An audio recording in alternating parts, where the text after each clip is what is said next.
تو میرے نبی کی پاکیزہ زندگی جس میں خامد اور بیوی کا ایک بہت خوبصورت رشتہ ہے، پھر اس میں ماں باپ کا بہت خوبصورت رشتہ ہے. میرے نبی نے فرمایا اگر میری ماں زندہ ہوتی تو میں ایسی نوکری کرتا کہ عشاء کی نماز کے مصلی پر ہوتا، ادھر سے میری ماں کہتی محمد تو میں کہتا جی اماں جی، نماز توڑ دیتا. میں کہتا جی اماں جی. میرے نبی سے پوچھا گیا قیامت کب آئے گی؟ کہ اللہ کو پتا ہے. کہ کوئی نشانی؟ کہ جب ماؤں کو ذلیل کیا جائے گا آ جائے. ایک اور بات سن رہی، جب بیٹیاں ماؤں کو ذلیل کریں گی تو قیامت آ جائے گی. بیٹیوں کا خاص طور پہ نام لیا کہ جب بیٹیاں بھی ماؤں کو ذلیل کریں گی تو قیامت آ جائے گی. یہ بڑے خوبصورت زندگی میرے نبی ہمیں دے کر گئے. صرف تسبیح پکڑا کے نہیں گئے، صرف مصلی پہ بیٹھا کر نہیں گئے. وی سی کی کرسی پر کیسے بیٹھنا یہ بھی سکھایا ہے، اور بیوی کے ساتھ کیسے چلنا یہ بھی سکھایا. عورتوں کو بھی سکھایا ہے کہ اگر میرے دین میں سجدہ ہوتا تو میں بیوی سے کہتا اپنے خامد کو سجدہ کر. اور ماں کے قدموں تلے جنت ہے تیری، باپ تیری جنت کا دروازہ ہے. ابو ہریرہ جا رہے تھے، ایک نوجوان آگے جا رہا تھا، ایک بڑے میاں پیچھے جا رہے تھے. گو بھائی کہ جی ما ھذا منک، یہ کون ہے؟ کہ جی میرا ابا. کا پیچھے چل، اس کو آگے چلا، اس کو آگے چلا، خود پیچھے چل. کبھی اس کے آگے نہ چلنا، کبھی اس سے پہلے نہ بیٹھنا، کبھی اس سے پہلے نہ بیٹھنا. امام زین العابدین پاکیزہ ہستی، اماں کے ساتھ کھانا نہیں کھاتے تھے. اور عرب میں وکر یہ الگ الگ پلیٹیں ہیں نا، یہ تو ہمارا دستور ہے. عرب کا دستور ہے کٹھے کھانا. تو ایک شخص نے کہا حضرت آپ ماں کے ساتھ کھانے کو نہیں کھاتے؟ آپ تو اتنے ماں کے فرما بردار ہیں.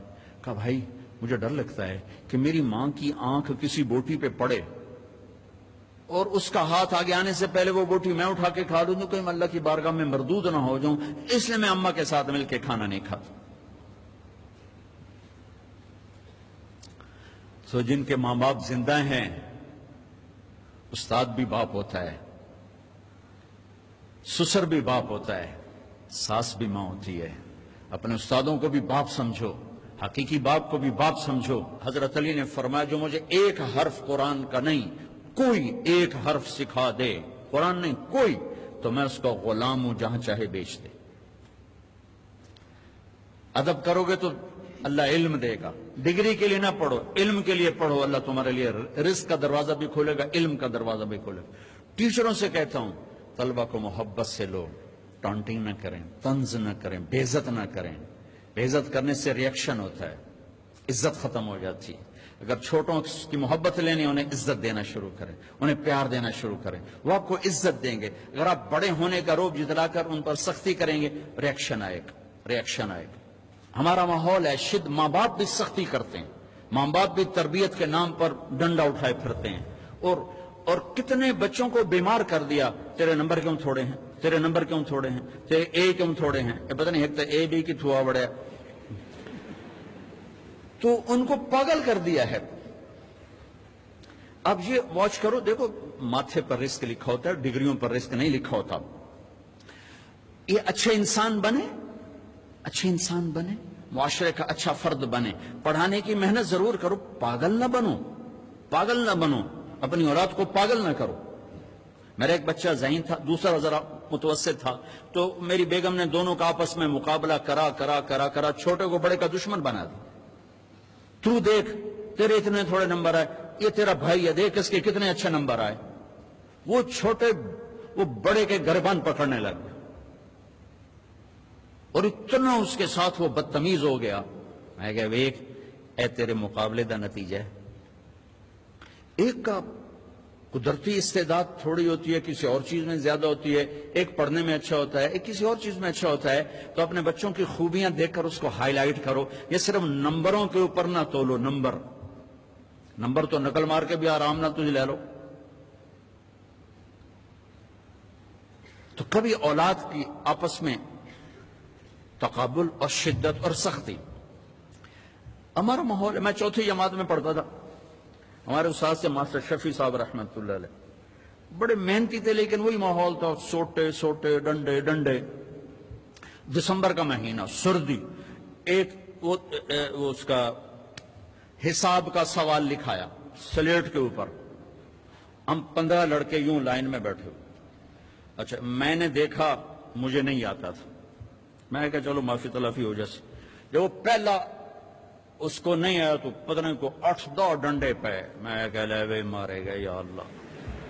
پھر دوسرا اس کو بھی ڈنڈے, پھر تیسرا اس کو بھی ڈنڈے, کسی نے نہیں آیا. اب میں سوال چھوڑنا تو حل کرنا تو چھوڑ دے. میں کہ یا اللہ جان کے میں بچائیں, کوئی راہ دکھا. اچھا ہمارا دیہاتی کلچر تھا تو ابا جی رحمت اللہ علیہ یہ کوئی رشوت نہیں ہوتی تھی, یہ اپنی سعادت سمجھ کر استاد جی کے گھر گندم جاتی تھی, چاول جاتے تھے, اور گھی جاتا تھا, مکھن جاتا تھا, دیسی شکر اس وقت تیار ہوتی تھی وہ جاتی تھی, گنے جاتے تھے, مرچیں جاتی تھیں, کنو جاتے تھے, آم جاتے تھے, یہ سب کچھ جو ہم لگاتے تھے. اب میں سوچ میں پڑ گیا یا اللہ ہوں کی آکھاں استاد جنہوں کڑک آمنی ہے, چاول آمنے, کس سے شاید ابھی موسم کوئی نہیں ہے جی, کی کراں. پھر مجھے یاد آیا مرچاں کھلوتیاں. اب جب 2 لڑکے رہ گئے نا تو میں مسئلہ حل کر چکا تھا. تو میں اٹھا, میں کہا استاد جی ابا جی پیان دیان کل مرچاں گھر اپڑ جس. میں کہا شاباش میرا پتر شاباش, تو ایدے بہ جا, تو ایدے بہ جا.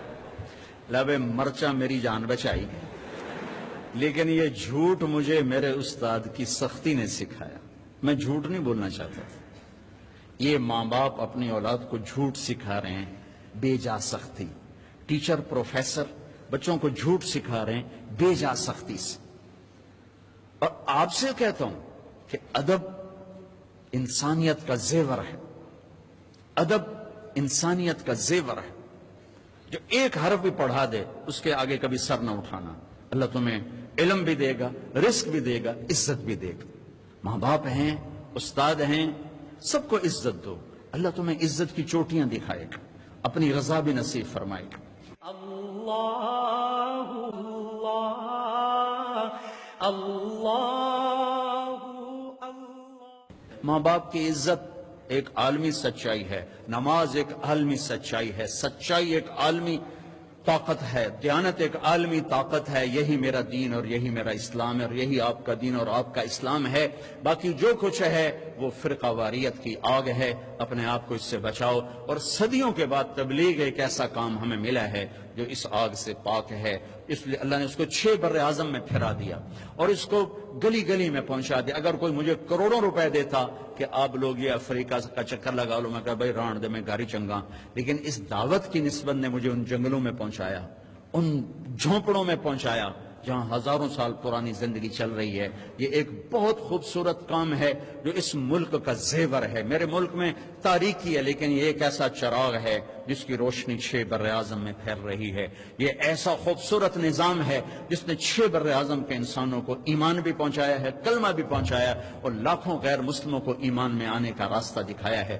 میں آپ سب بچوں سے کہتا ہوں کسی سیاسی تحریک کا حصہ نہ بنو, کسی سیاسی پارٹی کا حصہ نہ بنو, کوئی نعرے بازی نہ کرو. جو بھی آئے گا اپنا جیب لے کر آئے گا, اپنا پیٹ لے کر آئے گا. اپنے آپ سے اپنے آپ کو ٹھیک کرنے کی محنت کرو. سب سے بڑی سیاست ہے کہ تم اللہ کو راضی کر لو. جو پڑھ رہے ہو اس میں تم علم والے بنو, صرف ڈگری والے نہ بنو, علم والے بنو.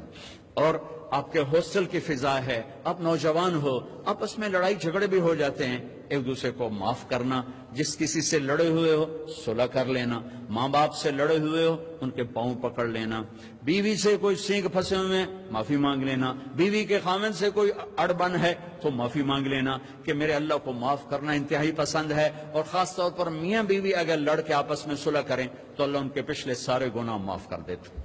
یہ صلح اللہ کو ایسی پسند ہے. تو اب ہاسٹل میں پارٹیاں بن کے نہ رہو, آپس میں اگر کوئی جھگڑا لڑائی ہے معاف کرو, معاف کرو, گلے سے لگو, سینے سے لگو. اپنے حوصلوں کو خوبصورت بناؤ قرآن سے, میوزک سے نہیں, قرآن سے. اللہ تمہیں جنت کے میوزک سنانے والا ہے. ایک نغمہ چھڑے گا نا تو ہزار سال ایک ہی نغمہ تمہیں سناتا جائے گا. تم سر دھنتے رہو گے, تمہارے سننے کا مزہ ختم نہیں ہوگا.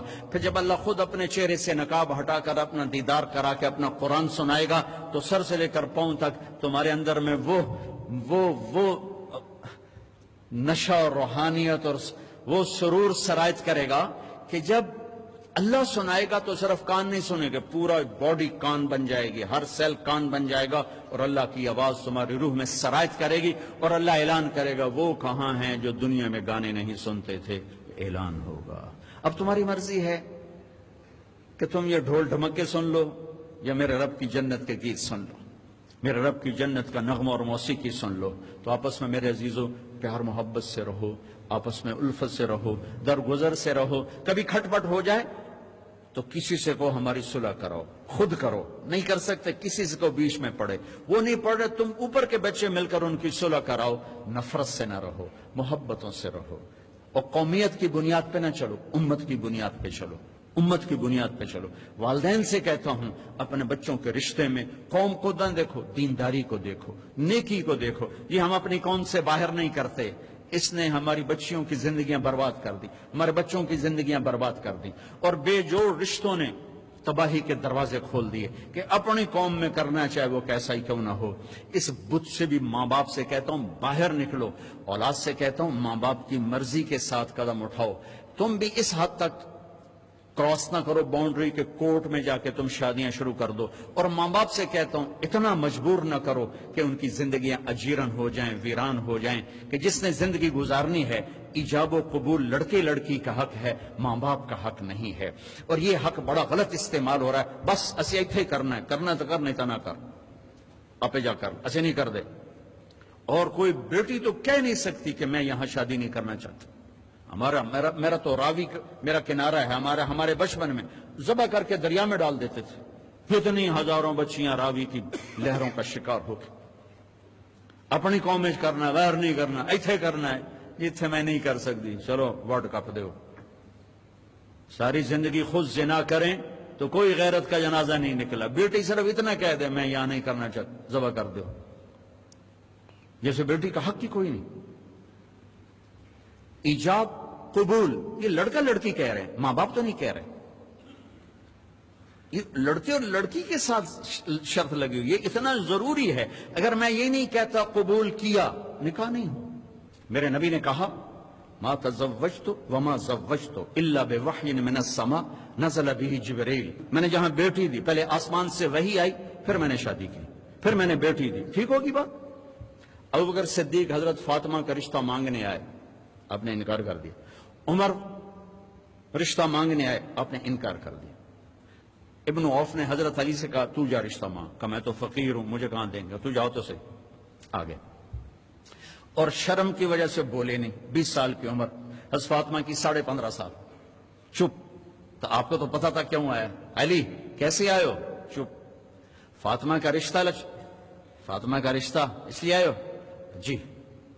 تو آپ نے کہا انشاءاللہ انشاءاللہ، اور اٹھ گئے۔ حضرت علی بھی اٹھ گئے، صحابہ باہر کھڑے ہوئے تھے، تو کیا ہوا؟ حضرت علی نے کہا انکار ہو گیا۔ کہا کیسے؟ کہا ہاں تو کی نہیں۔ کہا کیا کہا تھا؟ کہا انشاءاللہ۔ تو ابن عوف نے کہا تو ہو گئی، نبی کا انشاءاللہ ہاں ہی ہوتا ہے، ہو گئی۔ کہا پتہ نہیں انشاءاللہ کیوں کہا؟ میں نے پہلے آپ کو حدیث کیا سنائی کہ پہلے آسمان سے وحی آئی، پھر میں نے بیٹی کا رشتہ دیا، پہلے آسمان سے وحی آئی، پھر میں نے رشتہ لیا۔ یہ انشاءاللہ کیوں کہا جبکہ وحی آ چکی ہے کہ ابھی فاطمہ سے پوچھنا باقی ہے، ابھی فاطمہ سے پوچھنا باقی ہے۔ آپ کا کیا خیال ہے، فاطمہ جیسی بیٹی کہے گی نہیں میں نے نہیں کرنا؟ تو آج کی بیچاری خدمت گزار بیٹیاں کہتی ہیں جتنے مرضی کرتے۔ اللہ اللہ اللہ اللہ اللہ اللہ۔ ہمارے اپنے ذمہ دار فیملی میں ایک بچی کا فون آیا، کہا جی اتنی تعلیم دی، اتنا پڑھایا، اور مجھے فون آیا کہ تیری اسا منگنی کر چھڑی۔ تو میں نے اس پر بھی کوئی اعتراض، مجھے کوئی نہیں، میری تو اب گزر رہی ہے، لیکن ایک شرابی کے ساتھ میری شادی کر دی، خاندان میں انہیں شرابی ہی ملا تھا میری شادی کے لیے، ساری زندگی میری رل گئی روتے روتے۔ چلو جو نہ میرے خاندان جی کرنے ہیں تو کسی چنگے بندے نال تک کر دیں، ایک شرابی کے ساتھ میری زندگی باندھ کے رکھتے۔ وہ تو آج کی نیک بیٹیاں، وہ کہہ سکتے تھی کہ نہیں میں نہیں کرنا، نئی امت کو سبق سکھانا ہے کہ یہ حق بیٹی کا ہے، اسے پوچھا جائے گا۔ جبریل کی وحی کے بعد آپ فاطمہ سے کہہ رہے ہیں فاطمہ علی کا رشتہ آیا ہے، کر دوں؟ اللہ اکبر! یہ ان والدین کو اللہ بتا رہا ہے، یہ والدین کو اللہ کا نبی بتا رہا ہے کہ یوں رشتے کیے جاتے ہیں۔ حضرت فاطمہ نے ہاں فرمائی تو پھر باہر گئے، کہا علی لوگوں کو بلاؤ۔ مسجد بھر گئی۔ آپ نے کہا لوگوں، جبریل میرے پاس اللہ کا پیغام لائے ہیں کہ میں اپنی بیٹی فاطمہ کا نکاح علی سے کر دوں۔ باقاعدہ منشن کیا کہ اللہ کا پیغام لائے ہیں۔ پھر فاطمہ سے کیوں پوچھا تھا؟ بچیوں کو ظلم سے بچانے کے لیے کہ یہ بیٹی کا حق ہے جس نے زندگی گزاری، ماں باپ کا نہیں۔ پھر آپ نے وہاں نکاح پڑھایا اور نکاح میں چھوارے تقسیم کیے، شہد کا شربت پلایا، بڑی دھوم دھام سے آپ کی شادی کی، بہت بڑا ولیمہ کروایا۔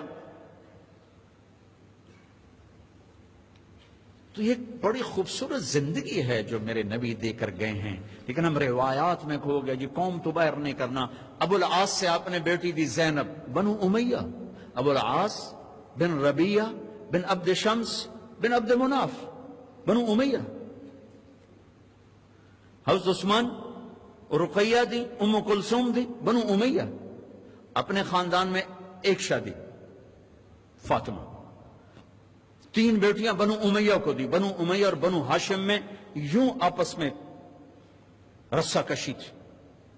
عبد مناف کے مرنے کے بعد ہاشم بنے سردار، تو عبد شمس کے بیٹے امیہ نے انکار کر دیا کہ میں ہاشم کی سرداری نہیں مانتا، سرداری مطلب کی ہوگی جو بڑے بیٹے ہیں۔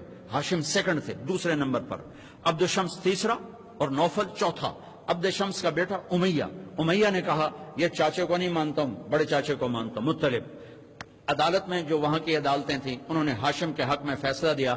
امیہ نے اپنا دھڑا الگ بنایا جو بنو امیہ بنا، اور بنو ہاشم کا آپس میں ٹکراؤ بنا۔ میرے نبی نے بڑی بیٹی حضرت زینب ابو العاص بن ربیہ بن عبد شمس، امیہ کا بھائی ربیہ، ان کے بیٹے کو پہلی بیٹی دی۔ حضرت عثمان بنو امیہ، دونوں بیٹیاں ان کو دے کر یہ برادری ہے، قوم ہے، ہم باہر نہیں کرتے، بچیاں بوڑھی ہو جائیں ہم باہر نہیں کرتے۔ اس ظلم کو توڑا ہے، اس ظلم کو توڑا ہے۔ تو میرے عزیزو، یہ ایک خوبصورت زندگی ہے۔ اللہ تعالیٰ مجھے بھی نصیب فرمائے، آپ کو بھی نصیب فرمائے۔ کوئی بات دل کو لگی ہو تو لے لینا، کوئی پسند نہ آئی ہو تو مجھے اللہ کے واسطے معاف کر دینا۔ آج بہت بڑا مجمع دیکھ رہا ہوں، اور ماشاءاللہ ہماری فصل بہار ہے۔ میں بھی کالجوں میں پڑھتا رہا ہوں، لیکن ہماری مسجد ویران ہوتی تھی۔ اقبال ہاسٹل کے درمیان میں ایک چھوٹا سا یوں گول لان ہوتا تھا، اس میں ایک پرانی ٹوٹی ہوئی چٹائی بچھی ہوتی تھی، اور اس میں کبھی ایک لڑکا نماز پڑھ رہا ہوتا تھا، کبھی 2، کبھی 3۔ میں نے کبھی سجدہ اس لان میں نہیں دیا، میرے سامنے لڑکے پڑھ رہے ہوتے تھے، میں یوں برآمدے میں کھڑا تھا، یوں گزر رہے ہیں، 2-3 لڑکے نماز پڑھنے والے ہوتے تھے پورے ہاسٹل، اقبال ہاسٹل میں 3 سے زیادہ میں نے لڑکے کبھی نماز پڑھتے نہیں دیکھے تھے۔ لیکن اب تو بڑی بہار ہے اللہ کے فضل و کرم سے، پورے گورنمنٹ کالج لاہور میں ایک لڑکے کی داڑھی تھی، اور یہ کتنی بچیاں حجاب میں ہیں، پورے کالج میں ایک لڑکی حجاب والی نہیں تھی۔ یہ 69-71 ایک لڑکی حجاب میں نہیں، سب ننگے سر، اور پورے کالج میں ایک لڑکا داڑھی والا جس نے مجھے دعوت دی، نعیم الدین چودھری وہاں کا تھا، بنگلہ دیش کا تھا۔ اللہ نے ہمیں بہار کی آمد تو دکھائی ہے، اللہ کرے پوری بہار بھی دکھا دے۔ بھائی دعا سے پہلے ہم مل کر اللہ سے معافی مانگ لیں، چونکہ جب کبیرہ گناہوں کے ساتھ دعا رک جاتی ہے، جب آدمی توبہ کرتا ہے تو اللہ سارے ہی معاف کر دیتے، سارے ہی معاف کر دیتے۔ تو اس سے نہ پریشان ہو کہ میرے بڑے گناہ ہیں، یہ دیکھو کہ اللہ کتنا مہربان ہے۔ تو آپ سارے توبہ کی نیت کرتے ہو، میرے ساتھ کہو یا اللہ میری توبہ، پھر کہو یا اللہ میری توبہ، پھر کہو یا اللہ میری توبہ۔ ٹھیک ہو گیا؟ اگر دل سے ہے تو انشاءاللہ آپ کے سب گناہ معاف ہو گئے، سب معاف ہو گئے، سب معاف ہو گئے۔